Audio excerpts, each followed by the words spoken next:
Në ditën e 40, Miri u kujtua që secili ka hyrë për veten e tij në lojë dhe pasi dëgjoi deklaratën e Selinës, që deri tani donte që vajza e tij të ngjante, që do ta lëshojë para në lojë, por përpiqet të tregohet i shkathi për ta lënë ai i pari.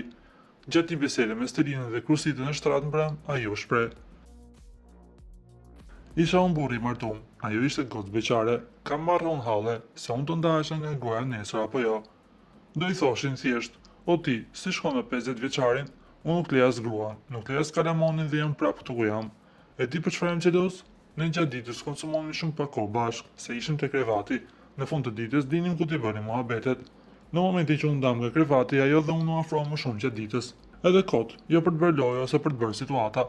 Me ardhin e gimbos, kjo koha me mua iku. Unë nuk shëm pas asaj, ajo doli zbuluar me fuqinë që mori. Donte të shkëputën nga kjo gjëja, duke shfrytzuar këto situata dhe këtë djalin, që inshallah te Zoti ka një lloj kimie që dhe të përfundojmë bashkë. Bëje lojën, unë kam lojën time, por mos më thuaj që do të ndahemi tek dita 39.